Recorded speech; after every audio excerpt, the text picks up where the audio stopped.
Hey YouTube, hey Instagram, it's Moody Dreamer here. I wanted to do my first ever color pencil versus with Prismacolor and Caran D'ache. I'm super excited.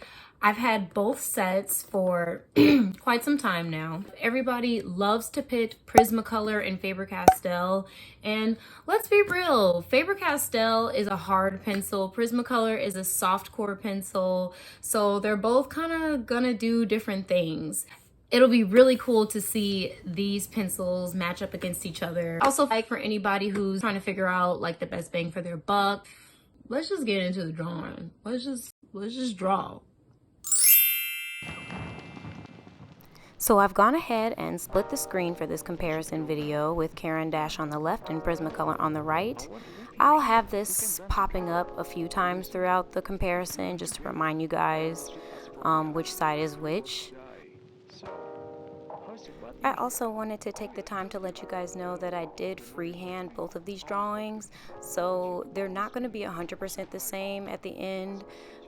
Just, you know, a heads up, I'm just trying to strengthen my observation skills and my freehand skills. So, yeah.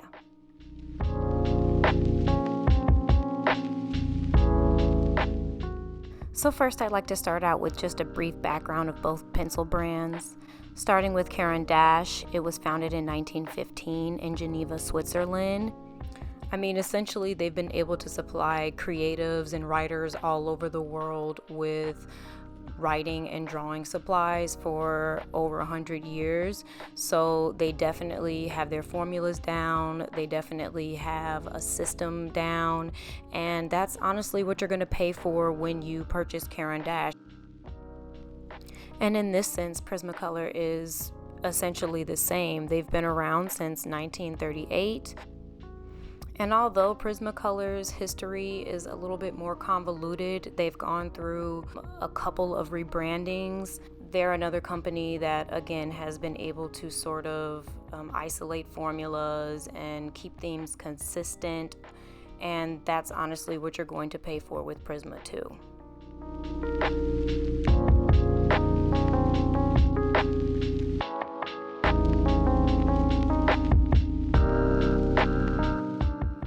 And despite the aesthetic differences in the pencils, they actually do have quite a bit in common. For one, they're both round barrel. They do both have 3.8mm cores, and they do both use cedar wood to encase the cores.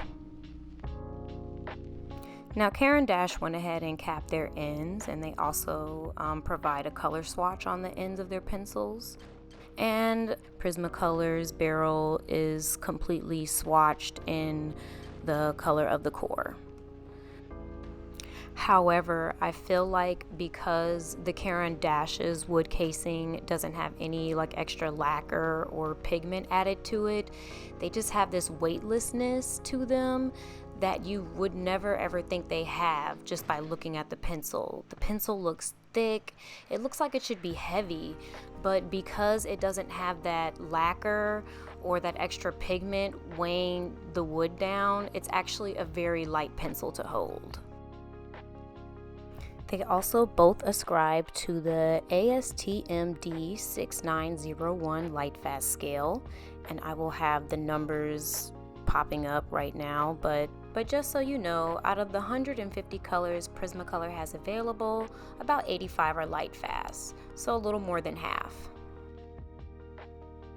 So I'm just going to briefly touch on erasability, because I know a lot of people, when they watch these comparisons, they like to know which one erases better, and they both erase fine. I made a lot of mistakes in both of these drawings. A lot of off-camera fixing happened with both of these drawings. I did quite a bit of erasing, both with just a regular eraser and an electric eraser. I did not film it, just adjusting proportion issues that didn't really become clear until the form started to take more shape. The luminance being more pigmented were definitely a little harder to erase, but also just draw better.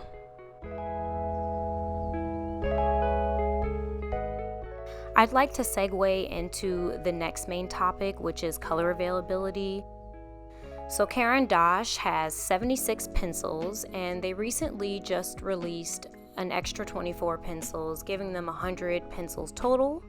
I do not have the new 24 pencils, so I can only just base everything off of the original 76 set. And Prismacolor has had 150 colors available since I can remember.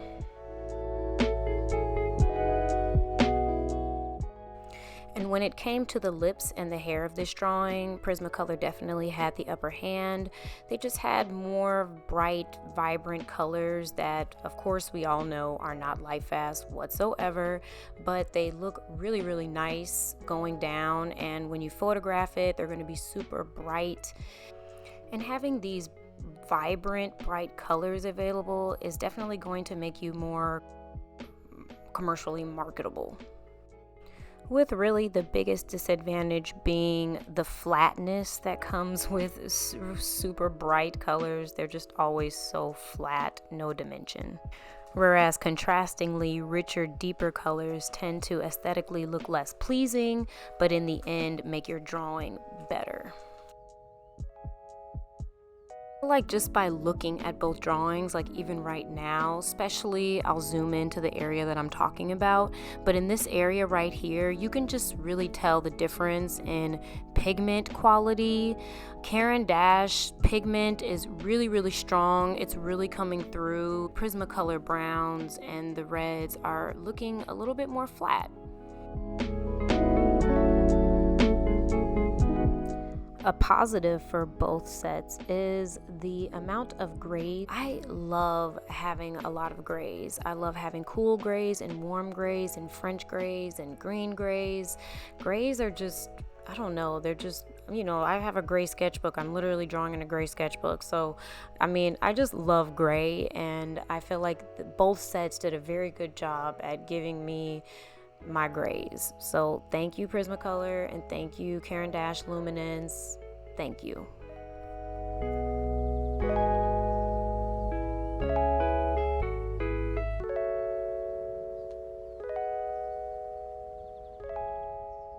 Something that I feel like is totally worth mentioning is Prismacolor's shift to Mexico back in 2010. They went from producing a majority of their pencils in America to producing all their pencils in Mexico. And a lot of people like to cite this shift as the reason to why their color pencils don't hold a point or break or, you know, all that stuff. However, I highly recommend that you go check out Superraedizzle's video. I'll have it in the description box and maybe even possibly a pop-up. But she essentially went ahead and bought about 4 iterations of Prismacolor. So she bought some back when they were, you know, marketed under the Eagle brand in the 1930s. And then she had some from, I think, the 80s, the 90s. And then she also has like the most current iteration of Prismacolors, and she sat down and she did a comparison. I'm not gonna spoil the video. It's only 10 minutes, so definitely give it a watch if that sounds like it's interesting to you. But she definitely found a formula change between the 80s and the 90s Prismacolors. So we can't 100% say that Mexico is the reason why Prismacolors are so crumbly and break. And with just a little bit of research I did, it also seems quite plausible that Prismacolor just wanted to expand their market. They didn't want to just offer materials for professional artists, but they also wanted to offer it to students. They wanted to make a pencil that more people could use, and I think it worked to their benefit because now you can get Prismacolor at Walmart. And it's kind of a huge deal when Prismacolor shouts you out on Instagram. In general, I think Prismacolor really, really helped mainstream color pencil art.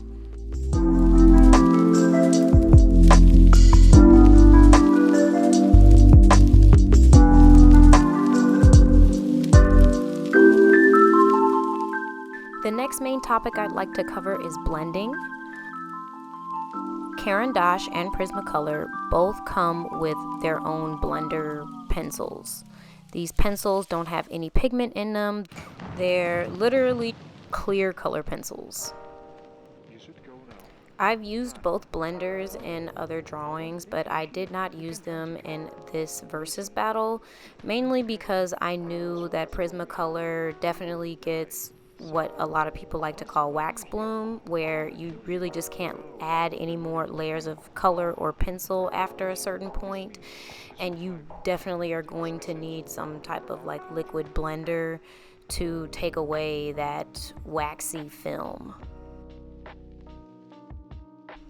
So in lieu of the pencil blenders, I just went straight for it and I used Turpenoid to blend both Caran D'ache and Prismacolor, and they both took the liquid perfectly. They both blended out really, really well.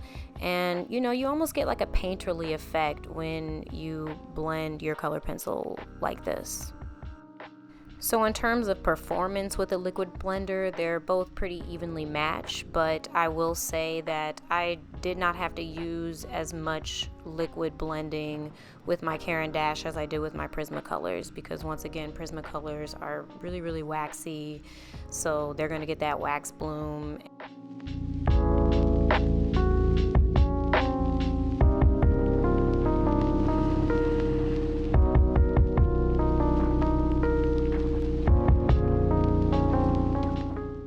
The next topic that I wanted to talk about is just overall how they feel in the hand and using them. Caran D'ache markets their Luminance pencils as a creamy, smooth with superior covering power, which is essentially why I thought they would be a really, really great contender against Prismacolor. Prismacolor likes to present themselves as soft core. A lot of people do consider them to be a really, really good, quick color blocking pencil because they're just so smooth and crumbly.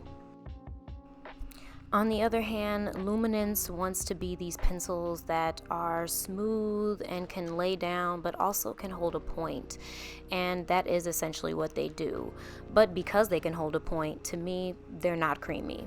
Not compared to Prismacolor. Not creamy at all. Smooth, definitely.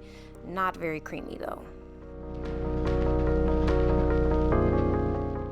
And while working on the drawing, I did have a Luminance pencil that was very scratchy on my drawing. And it wasn't until I did quite a few layers of other colors and blended out that it started to act a little nice. So I definitely feel like the ingredients that they put in Luminance to make it hold a point and to keep it harder does sort of lend itself to possibly having some pencils be scratchier.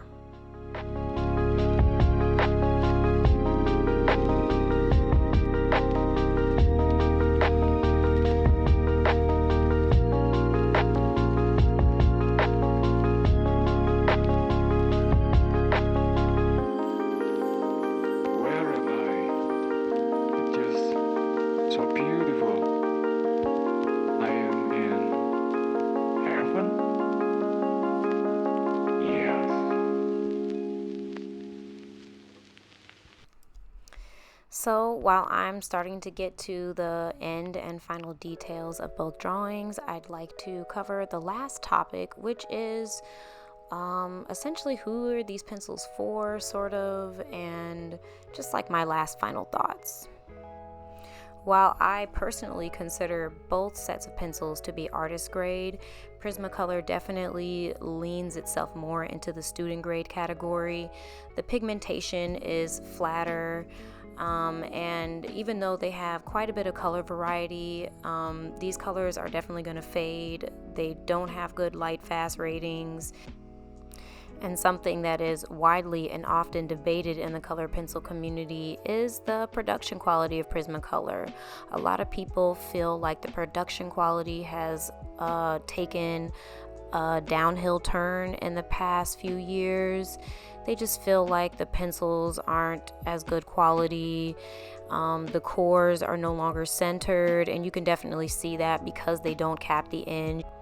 They're just pretty delicate, you know, compared to a lot of other pencils. Dropping them is usually a death sentence. I know I have a couple of dropped pencils where the cores are just shattered all the way through. But on the other hand, they are very, very inviting. I think for anybody who is trying to get into color pencils, Prismacolors are, to me, wiser buy, because you're going to enjoy coloring with them.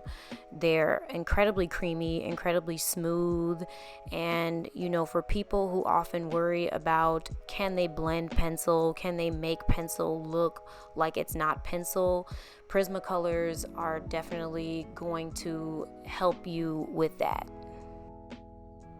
The cores being super crumbly and super creamy kind of open up the pencils for more experimentation, especially because they're cheap. While gathering information for Prismacolor, I came across this phrase a couple of times, art uninhibited, and I just really love that phrase. I feel like overall they'll just encourage you to really explore color and experiment. Caran D'ache is quality hands down. Overall, I love looking at the face of the Caran D'ache drawing more than the Prismacolor face. The Prismacolor face just is more flat, and the Caran D'ache face is just more rich. It has more dimension, and that's really what you pay for when you buy Caran D'ache. You're paying for the science and the history and the quality. The colors and pigmentation have this intense natural quality to them. They feel like colors you would see in the real world and in nature. And in that sense, I feel like they're the better pencil for portraits and just more realistic drawings. And it's only until as of recent that Caran D'ache's Luminance line has been usurped as the most expensive color pencil on the market. Now we have Holbein to worry about, but that's a separate video.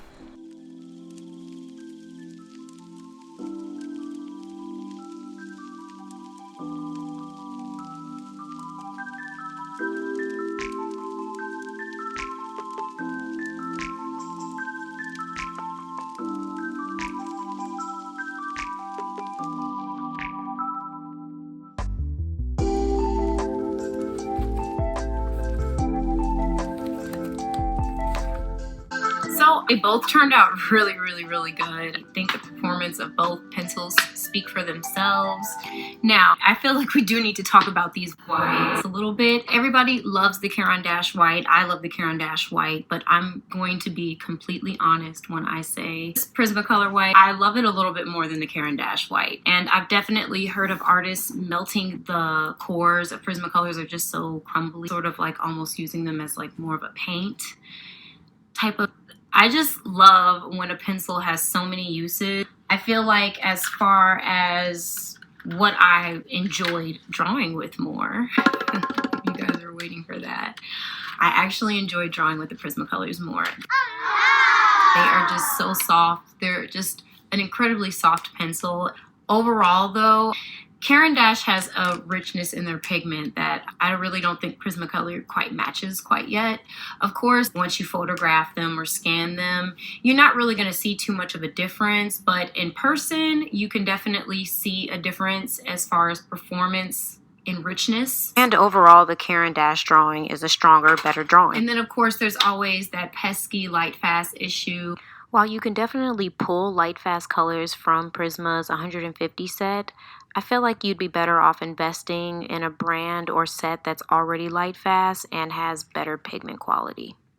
So I hope you guys enjoyed my first ever versus battle. I really think we needed this. I definitely want to do like a hardcore pencil battle, so maybe like my favorite pastels with my Shapiro Farben. I'm kind of a color pencil geek. Let me know if this interested anybody. Check out my channel, check out some other videos. I'm getting a little better at YouTube. But yeah, let me know how I'm doing. Welcome new subscribers. So happy to see you guys here. Hoping that I can bring you guys some really, really cool, interesting content regarding art and drawing. I don't know who needs to hear this, but everything's okay. You're doing fine, so relax.